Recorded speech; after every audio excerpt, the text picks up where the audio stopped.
Hello बच्चों। बच्चों अपन ने लास्ट सेशन में यहाँ तक कंप्लीट कर लिया था, ठीक है। इसके बाद अपन पढ़ने वाले थे हार्डी वेनबर्ग इक्विलिब्रियम, ठीक है बच्चों।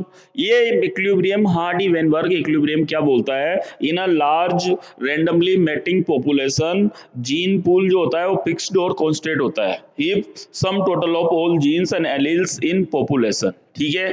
इसने बोला large randomly population, large random population जो होती है बच्चों, लार्ज रैंडम पॉपुलेशन के अंदर क्या होगा बच्चों? मैटिंग पॉपुलेशन जो होती है, मैटिंग पॉपुलेशन जो होगी बच्चों, ठीक है।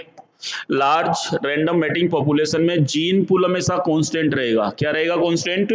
Gene pool fixed and constant, ठीक है। Gene pool always constant and fix रहता है, कांस्टेंट एंड फिक्स रहता है बच्चों। इफ कब रहता है, लेकिन कंडीशन इसने अप्लाई कर दी है बच्चों, ठीक है। कब रहता है? If sum total of alleles in all genes, if अगर वहां पर क्या ना हो बच्चों, वहां पर अगर कोई म्यूटेशन ना हो, नो म्यूटेशन, कोई म्यूटेशन नहीं हुआ है। दूसरा दूसरा उसने बोला है कि अगर वहां पर कोई म्यूटेशन ना हो तो चेंज रहेगा no genetic recombination, no genetic recombination, no genetic recombination, अगर कोई जेनेटिक रिकॉम्बिनेशन ना हो, ठीक है। तीसरा उसने बोला है कि वहां पर अगर कोई क्या ना हो, नो जीन फ्लो, ठीक है, कोई जीन फ्लो ना हो, नो जीन फ्लो, ठीक है, कोई जीन फ्लो ना हो, ठीक है बच्चों। इस तरीके से उसने अगला बोला कि यहाँ पर अगर कोई नो नेचुरल स्पेसिएशन, ठीक है, नो नेचुरल स्पेसिएशन, ठीक है, स्पेसिएशन, नई कोई स्पीसीज नहीं बन रही है, ठीक है। तो इस कंडीशन में ये सब जीन पूल हमेशा कांस्टेंट बना रहेगा, यानी कि टोटल नंबर ऑफ जीन्स किसी भी रैंडम मैटिंग पॉपुलेशन में कांस्टेंट बना रहेगा अगर ये सब कंडीशन नहीं होती है वहां पे तो हार्डी वेनबर्ग इक्विलिब्रियम बोलते हैं बच्चों इसको, ठीक है। आइए फर्दर कंटिन्यू करते हैं बच्चों। देखो इसके बाद अपन पढ़ेंगे यहाँ पर, इसके बाद अपन पढ़ेंगे यहाँ पर बच्चों जेनेटिक ड्रिफ्ट। क्या पढ़ेंगे अपन? Genetic drift. देखो बच्चों जेनेटिक ड्रिफ्ट क्या होता है, नाम से पता लग रहा है ना, ड्रिफ्ट होना, जेनेटिक यानी जीन्स का ड्रिफ्ट हो जाना, ठीक है, जेनेटिक ड्रिफ्ट। बेटा जेनेटिक ड्रिफ्ट जो होता है वो क्या होता है? Change in allele frequency by chance, ठीक है। एल की जो फ्रीक्वेंसी है ना उसमें चेंज आ जाना, ठीक है बच्चों। तो इसको लिखेंगे अपन चेंज इन एलील फ्रीक्वेंसी। सबसे पहले चेंज इन एलील फ्रीक्वेंसी, ठीक है। एल यानी युग्मकों की जो बार आता है उसमें चेंज आ जाना, ठीक है, इसको जेनेटिक ड्रिफ्ट बोलते हैं बच्चों, ठीक है। जेनेटिक ड्रिफ्ट मतलब चेंज इन एलील फ्रीक्वेंसी, ठीक है, ड्यू टू नेचुरल क्लाइमेटी हो सकती है, ठीक है, या फिर यहाँ पर आइसोलेटेड पॉपुलेशन हो सकती है, ठीक है, ड्यू टू नेचुरल क्लेमिटी हो सकती है बच्चों, ठीक है। इससे क्या होगा? पॉपुलेशन आइसोलेटेड हो सकती है। क्या हो सकती है? पॉपुलेशन यानी कि वहां की जो जनसंख्या है वो आइसोलेटेड हो सकती है, ठीक है। और इसको अपन क्या बोला? Sewall Wright effect. Genetic drift को अपन यहाँ पर क्या बोल रहे हैं? सिविल राइट इफेक्ट बोलते हैं बच्चों, ठीक है। सिविल राइट इफेक्ट का मतलब जो है एक साइंटिस्ट सिविल वो राइट उसने अपना ये इफेक्ट शो किया था, इसलिए इसको जेनेटिक ड्रिफ्ट को अपन जेनेटिक सिविल राइट इफेक्ट बोल रहे हैं बच्चों, ठीक है।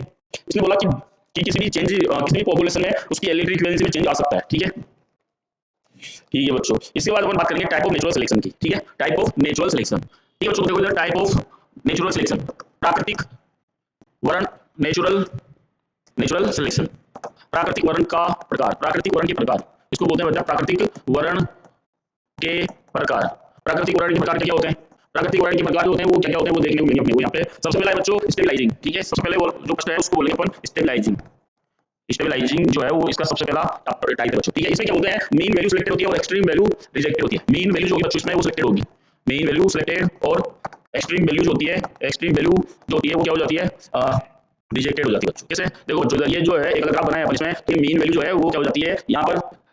मीन वैल्यू ये एक्सट्रीम वैल्यूज तो रिजेक्टेड हो जाती है और मीन वैल्यू सिलेक्टेड होती है इसमें। मीन वैल्यू ये बीच वाली जो है मीन वैल्यू रिप्रेजेंट करती है, ठीक है। जैसे कि यहाँ पर अगर बात करें अपन किसकी नेचुरल सिलेक्शन में बात करें किसकी, एक वो बच्चों दूसरा अपना डायरेक्शनल, ठीक है, दूसरा अपना जो होगा उसको बोलेंगे अपन डायरेक्शनल। क्या बोलेंगे बच्चों? डायरेक्शनल, ठीक है। डायरेक्शनल भी क्या होगा बच्चों? इसमें जो है दोनों सिस्टम देखने को मिलेंगे। चेंज इन एनवायरनमेंट की बोलिंग क्या होगा? Peak shift in one direction. ये जो पीक है ना वो एक डायरेक्शन में शिफ्ट हो सकती है, ये peak shift in one direction, एक ही डायरेक्शन में शिफ्ट हो सकती है बच्चों, ठीक है। इसको कैसे रिप्रेजेंट करेंगे अपन? इस तरीके से रिप्रेजेंट करेंगे बच्चों, ठीक है, या तो इस डायरेक्शन में या फिर इस डायरेक्शन में। अगर दो अलग ग्राफ बनाए अपन इसके तो इस तरीके से बन जाएंगे बच्चों, ठीक है। ये जो है एक डायरेक्शन इसका ये हो सकता है, दूसरा डायरेक्शन इसका बच्चों ये हो सकता है, ठीक है। तो ये एक ही डायरेक्शन में शिफ्ट हो जाती है, ठीक है, इसको डायरेक्शन बोलते हैं। एक होता है डिस्ट्रप्टिव। डिस्ट्रप्टिव में क्या बच्चों? इसमें देखने को मिलेगा कि दोनों पीक वैल्यूज जो है अलग अलग डायरेक्शन में शिफ्ट हो गई हैं, ठीक है, एक में नहीं होंगी बच्चों, ठीक है। इस तरीके का इसका ग्राफ बनेगा बच्चों, ठीक है। तो इसको अपन क्या बोल रहे हैं, डिस्ट्रक्टिव बोल रहे हैं, ठीक है। इसमें क्या होगा, पी वैल्यू दोनों तरफ शिफ्ट हो सकती है, ठीक है। इसके बाद एविडेंसेस फॉर इवोल्यूशन, इवोल्यूशन के लिए एविडेंसेस हमने पास कुछ एविडेंसेस है जो कि शो करते हैं कि इवोल्यूशन हुआ था, ठीक है। तो आगे बढ़े अपन कुछ बात करेंगे एविडेंसेस फॉर इवोल्यूशन, ठीक है। एविडेंसेस फॉर इवोल्यूशन, इवोल्यूशन जो है विकास जो हुआ है, जो विकास हुआ है जीवों का, उसके अपने पास क्या प्रमाण है, क्या एविडेंस है अपने पास, तो उसके बारे में बात करेंगे, ठीक है। तो सबसे पहले बात करें एम्ब्रियोलॉजिकल एविडेंसेस की, किसकी बात करेंगे बच्चों, एम्ब्रियोलॉजिकल एविडेंसेस की, एम्ब्रियोलॉजिकल एविडेंसेस, ठीक है।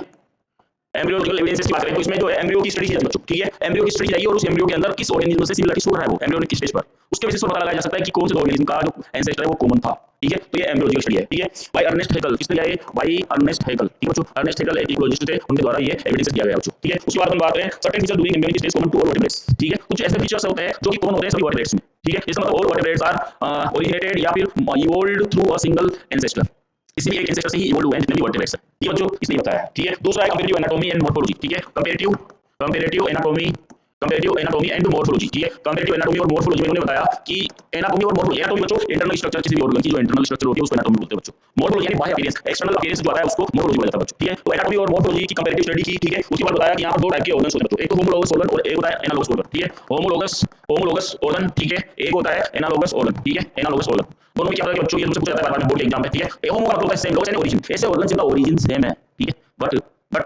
उनका फंक्शन डिफरेंट हो चुका है, ठीक है। ऐसे ऑर्गन जिनका ओरिजिन सेम हो, होमो मतलब सेम, लोगस यानी ओरिजिन, जिनका ओरिजिन सेम हो बट उनके फंक्शंस डिफरेंट हैं, उनको बोलते हैं होमोलोगस ऑर्गन, ठीक है। एक होता है एनालोगस ऑर्गन, एना मतलब डिफरेंट, लोगस यानी ओरिजिन डिफरेंट है, बट क्या हुआ है बच्चों, इनका ओरिजिन डिफरेंट है पर एनवायरमेंटल कंडीशंस की वजह से वो दोनों सेम फंक्शंस शो कर रहे हैं, ऑर्गन्स क्या कर रहे हैं, सेम फंक्शंस शो कर रहे हैं, उनको बोलते हैं एनालोगस ऑर्गन, ठीक है बच्चों। अगर इसके एग्जांपल्स की बात करेंगे अपन तो इसमें बहुत सारे एग्जांपल्स अपने को देखने को मिलेंगे, ठीक है। जैसे कि some origin forelimbs of whales, forelimbs of whales की अगर बात करें, और दूसरा बात करें अपन बेट्स, मैन, चीता, ठीक है। जैसे कि होमोलोगस ऑर्गन और एनालोगस ऑर्गन के एग्जांपल्स, होमोलोगस ऑर्गन और एनालोगस ऑर्गन, ठीक है। एनालोगस ऑर्गन, इनके एग्जांपल्स की बात करें तो इनमें देखने को मिलता है होमो का मतलब सेम ओरिजिन होता है, एना डिफरेंट ओरिजिन होता है, ठीक है। तो यहाँ पर आपको क्या देखने को मिलता है, होमो का मतलब सेम ओरिजिन होगा, ठीक है। यानी कि यहाँ पर four limbs of whale, man, चीता, ये सब क्या है बच्चों, ये मैमल्स हैं, ठीक है। तो इनके जो लिम्स है ये अलग काम कर रहे हैं, क्लियर है, ठीक है। फोर लिम्स अलग अलग काम कर रहे हैं, चीता के दौड़ने के काम कर रहे हैं, ठीक है। इसका स्विमिंग के लिए काम कर रहे हैं, किसके, व्हेल के, ठीक है। तो इनके फंक्शंस डिफरेंट हो गए लेकिन ओरिजिन इनका सेम था, ये सब के सब मैमल्स हैं, ठीक है। दूसरा एग्जांपल इसने दिया है बच्चों ऑल आर मैमल्स, ठीक है। एनाटॉमिकल फीचर्स, ठीक है। इसमें बताया कि वर्टिब्रेट्स का हार्ट, वर्टिब्रेट्स का ब्रेन, ठीक है। Thorns of bougainvillea and tendril of Cucurbita, ठीक है, ये भी याद रखना बच्चों। Thorns of bougainvillea thorns of bougainvillea and tendril of Cucurbita, ठीक है। ये क्या है बच्चों, ये होमोलोगस ऑर्गन के एग्जांपल्स हैं। एनालोगस बात करें तो wings of butterfly, birds and bat, ठीक है। विंग्स ऑफ बटरफ्लाई की जो विंग्स होते हैं बच्चों, ठीक है। विंग्स ऑफ बटरफ्लाई, ठीक है। बैट यानी चमगादड़ के विंग्स हो गए, ठीक है। इनका ओरिजिन अलग है लेकिन फंक्शन सेम है बच्चों, ठीक है। विंग्स ऑफ बटरफ्लाई, बैट, ठीक है। किसी बर्ड के भी लिख सकते हैं, ठीक है, बर्ड्स एंड बैट, ठीक है। ये जो है इंडिकेटिव कन्वर्जेंस शो करते हैं, ठीक है। ये कौन सा कन्वर्जेंस शो करते हैं, इंडिकेटिव कन्वर्जेंस शो करते हैं बच्चों, कन्वर्जेंट कौन सा वाला, एनालोगस ऑर्गन्स जो होते हैं बच्चों, ठीक है। इसके बाद अपन बात करें बायोकेमिकल इवोल्यूशन की बच्चों, किसकी बात करें, बायोकेमिकल इवोल्यूशन, ठीक है। तो ये अपना बायोकेमिकल इवोल्यूशन हो जाएगा बच्चों, ठीक है। इवोल्यूशन, बायोकेमिकल इवोल्यूशन जो होता है बच्चों, उसमें अगर बात करें अपन तो बायो और केमिकल दोनों को साथ में यूज किया है।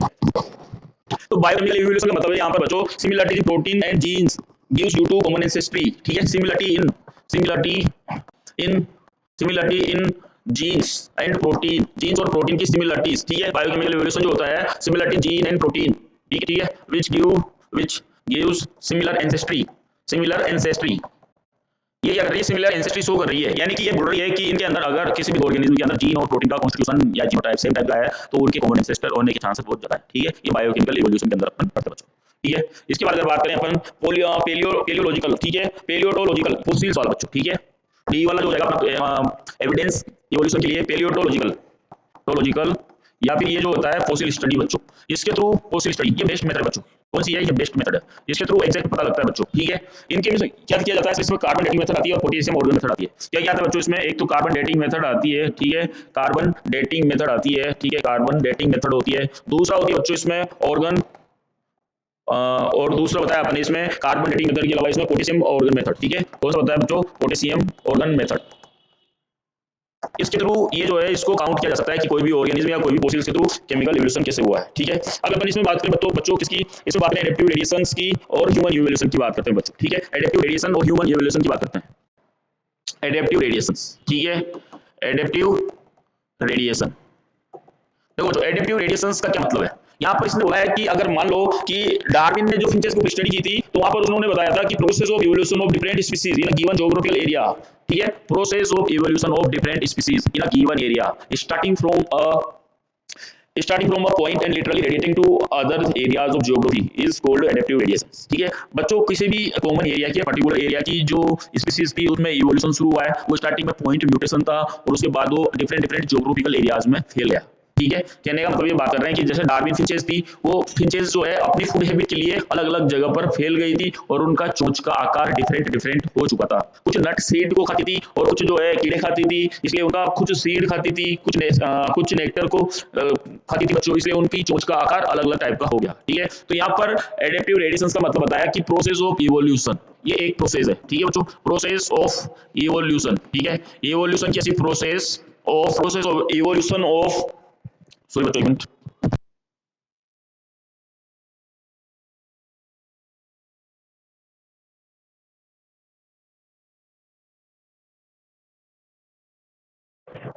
Process of evolution. ठीक है, process of evolution of different species. ठीक है, डिफरेंट स्पीसीज। ठीक है, process of evolution of different species in a particular area, in a particular area, किसी भी पर्टिकुलर एरिया की डिफरेंट डिफरेंट स्पीसीज का इवोल्यूशन किस स्पीसीज पर हो सकता है? Area starting from a point, starting from a point mutation, एक पॉइंट म्यूटेशन से शुरू होगा। ठीक है, एंड स्प्रीड फैल जाएगा ऑन लार्ज स्केल एरिया, या फिर लार्ज ज्योग्राफिकल एरियाज में फैल जाता है बच्चों। ठीक है, जैसे डार्विन की फिंचेस का अपने एग्जांपल लिया, उसकी फिंचेस जो थी कुछ क्या खाती थी? इंसेक्ट खाती थी बच्चों। ठीक है, कुछ क्या खाती थी सर? कुछ नट खाती थी, कुछ जो है सीड ईटिंग थी। ठीक है, ये अलग अलग हैबिटाट में डलने के कारण हुआ बच्चों। ठीक है, तो यहाँ पर ये एडेप्टिव रेडिएशन हो गया। ठीक है, अलग अलग स्पीशीज में कन्वर्जन हो गया। एग्जाम्पल यहाँ पर अगर पूछ ले एडेप्टिव रेडिएशन का, तो क्या लिखेंगे अपन? डार्विन फिंचेस बच्चों। ठीक है, डार्विन फिंचेस। ठीक है, इसके बाद बच्चों अगर बात करें अपन किसकी, यहाँ पर ह्यूमन इवोल्यूशन की, ह्यूमन इवोल्यूशन की बात करते हैं बच्चों। तो ह्यूमन इवोल्यूशन किस तरीके से हुआ उसके बारे में बात करेंगे अपन। ठीक है, तो ह्यूमन का जो इवोल्यूशन हुआ है वो सबसे पहले यहाँ पर ह्यूमन जो देखा गया 15 मिलियन ईयर एगो। ठीक है, कहां पर? 15 मिलियन ईयर एगो। ये जो है ये अफ्रीका के उन एरिया में देखा गया था, इसको बोलते थे अपन मोर एप लाइक, ड्रायोथिकस एंड रामाफिथिकस। ठीक है, ड्रायोथिकस एंड रामा फीटेकस। ठीक है, ये है बच्चों। ठीक है, ये मोर एप लाइक, ये मोर बंदर लाइक था बच्चों। ठीक है, लेकिन ये रामाफिथिकस जो था वो आज के मोर मैन लाइक, आज का जो ह्यूमन है उसके लिए लाइक था। ठीक है, मोर मैन लाइक। ठीक है, मोर मैन लाइक, जैसे आज का ह्यूमन होता है। फिर इसमें इवोल्यूशन हुआ बच्चों। ठीक है, इसमें इवोल्यूशन हुआ 2 मिलियन ईयर एगो। ठीक है, और इसमें जो ये रामाफिथिकस जो पढ़ रहे हैं ये ऑस्ट्रेलियन फिथिकस में चेंज हो गया, द एप मैन। ठीक है, ऑस्ट्रेलियोफिथिकस। ठीक है, ऑस्ट्रियो ऑस्ट्रियो फिथेकस। ठीक है, इसकी ब्रेन की जो कैपेसिटी थी, ब्रेन की कैपेसिटी यानी सीसी जो क्रेनियल कैपेसिटी थी वो 500 थी बच्चों। ठीक है, लेकिन इसके बाद फिर आगे फर्दर डेवलपमेंट हुआ और ये होमो हेबिलिस बन गया। क्या बन गया? होमो हेबिलिस। ठीक है, ये टूल मेकिंग बनाना शुरू कर दिया था उन्होंने, होमो हेबिलिस। ठीक है, टूल मेकर्स थे बच्चों ये, टूल मेकर, यानी कि इन्होंने हथियार बनाना शुरू कर दिया था। क्यों? क्योंकि ये अपने खाने के लिए जानवरों का शिकार करते थे बच्चों। ठीक है, इसलिए टूल मेकर्स थे। ठीक है, अपना इन्होंने शुरू कर दिया था। ठीक है, इनकी ब्रेन कैपेसिटी 650 से 800 सीसी पहुंच गई थी और फ्रूट्स भी खाते थे ये बच्चों। ठीक है, इनकी ब्रेन की कैपेसिटी 650 से, इनकी ब्रेन कैपेसिटी बच्चों जो है ब्रेन की क्रेनियल कैपेसिटी 650 से 800 तक पहुंच गई थी। और ये ईट फ्रूट्स, ये फ्रूट्स भी खाने लग गए थे। ठीक है, ये फ्रूट्स भी खाने लग गए थे बच्चों। ठीक है, इसके बाद अगर बात करें अपन किसकी, होमो इरेक्टस की, किसकी बात करें? होमो इरेक्टस की। ठीक है, होमो इरेक्टस। ठीक है, होमो इरेक्टस जो होता है वो एक होमो है नहीं ह्यूमन। अब ये थोड़ा सा जैसे पहले 4 हाथ पर चल रहे थे। ठीक है, अब ये थोड़ा सा सीधा खड़ा होना शुरू किया। ठीक है बच्चों, इरेक्टस मतलब सीधा। ठीक है, होमो इरेक्टस जो था वो जावा, इसके फोसिल्स जावा में देखने को मिले, रन कर सकता था, फायर कर सकता था और मीट भी ईट करता था। ठीक है, यानी कि ये जानवर का शिकार करके उनका मीट खाता था, रन कर सकता था, फायर आग लगा सकता था। ठीक है, ब्रेन कैपेसिटी 900 हो गई थी इसकी। तो इसकी ब्रेन की जो क्रेनियल कैपेसिटी थी, क्रेनियल कैपेसिटी 900 हो गई थी। क्या कर सकता था? रन कर सकता था, फायर कर सकता था और साथ में ये हंटिंग भी कर सकता था बच्चों। ये तेज दौड़ सकता था। ठीक है, इसके बाद क्या हुआ बच्चों? इसके बाद ह्यूमन में और इवोल्यूशन देखने को मिला। इसके बाद आया नीदरथल मैन। ठीक है, नीदरथल मैन बच्चों। ठीक है, नीदरथल मैन। ठीक है, ये नीदरथल मैन जो होता है बच्चों, ये कहां पर देखने को मिला? ये अपने को ईस्ट एशिया में देखने को मिला। ठीक है, ईस्ट एंड सेंट्रल एशिया में। ठीक है, ईस्ट एंड सेंट्रल एशिया में इसकी ब्रेन की कैपेसिटी 1400 क्रेनियल कैपेसिटी थी। ठीक है, ये कहां पर देखने को मिला? ईस्ट एंड सेंट्रल एशिया में देखने को मिला बच्चों, सेंट्रल एशिया में देखने को मिला बच्चों। इसकी ब्रेन की जो कैपेसिटी थी, ब्रेन की जो कैपेसिटी थी ब्रेन की जो कैपेसिटी थी वो जो है ब्रेन की कैपेसिटी कितनी थी 1400 सीसी, ठीक है। तो 1400 सीसी थी, ठीक है। तो यहाँ पर से इसके बाद जो है आज का क्रोमोगेन मेन, ठीक है। इसके पहले क्रोमोगेन मेन आया, इसका थोपड़ा बहुत बड़ा हो चुका था बच्चों, क्रोमोगेन मेन, ठीक है। इसकी ब्रेन की कैपेसिटी ज्यादा थी, यानी कि इसका सिर बहुत बड़ा था, ठीक है। ब्रेन क्रेनियल कैपेसिटी इसकी 1500 सीसी हो गई थी बच्चों, ठीक है। लेकिन इसके बाद आज का जो मॉडर्न मैन था, मॉडर्न आदमी आज का जो जैसे कि हम है, ठीक है, इसकी ब्रेन की कैपेसिटी लगभग 1400 हो गई, 1400 सीसी हो गई बच्चों, ठीक है। ये सीधा खड़ा हो सकता है, ठीक है, खेती करता है, यहाँ पर एग्रीकल्चर करता है ये, और इसका जो नाम है साइंटिफिक नेम वो होमोसेपियंस है। कौन सा है? होमोसेपियंस, ठीक है। ये होमोसेपियंस है और इसका मॉडर्न नेम ये है होमोसेपियंस। आज का जो मॉडर्न मैन है इसकी ब्रेन कैपेसिटी इतनी है, ये 10,000 साल पहले से क्या करने लग गया था बच्चों, एगो ये क्या